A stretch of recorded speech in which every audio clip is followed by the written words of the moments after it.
Donc, je récapitule ce que je disais sur les rapports entre biographie et bibliographie. Pour un auteur, la biographie d'un auteur exige évidemment de bien maîtriser sa bibliographie.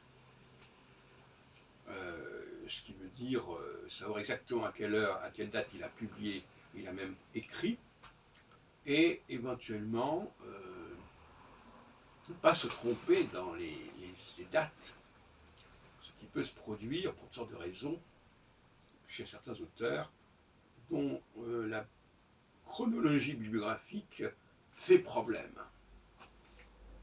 Et donc ça va entraîner de fausses bibliographies, de fausses biographies. Alors, le problème de l'astrologie actuelle à ce sujet, c'est que on n'a pas de modèle biographique cohérent. C'est-à-dire que si on demande à l'astrologue qu'est-ce que vous essayez d'étudier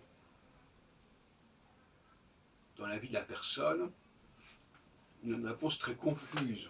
On va tout expliquer, on va tout comprendre. Ce tout est déjà très très problématique.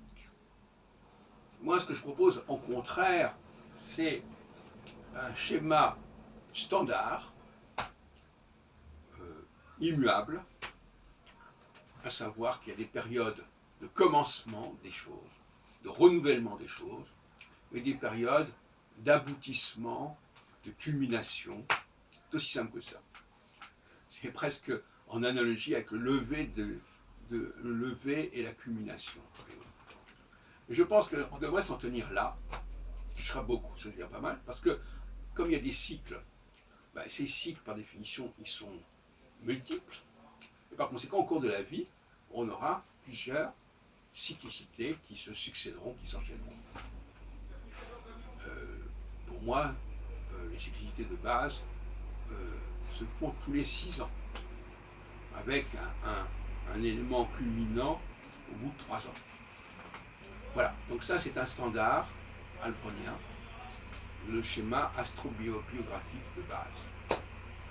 Et il faut donc rassembler pour l'astroscopiste, rassembler toutes les données qui correspondent d'un côté à des renouvellements, des recommencements, des changements de milieu, de lieu, etc., de domaine, et de l'autre côté, ça c'est la phase, ça c'est l'axe ascendant-descendant, et de l'autre côté, tout ce qui a un rapport avec une certaine consécration, un couronnement, un aboutissement, et vous mettez ces deux séries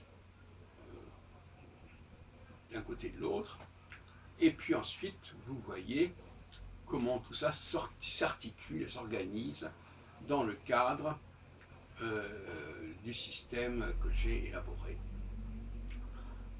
Alors, 3 solutions sont possibles. Soit ça correspondra à l'heure de naissance, soit ça ne correspondra pas. Si ça ne correspond pas, ça veut dire soit que l'heure de naissance est fausse, soit que la personne ne relève pas de l'astrologie. Et ça, c'est une hypothèse que j'accepte totalement. Je ne pense pas que tout le monde ait un destin qui soit directement dépendant du cours des astres. Je pense qu'il n'y a qu'une certaine élite qui a ce privilège, et les autres, ils sont dans le sillage, dans le sillon de cette élite. Ce qui veut dire que leur propre vie est fonction du cycle de quelqu'un d'autre.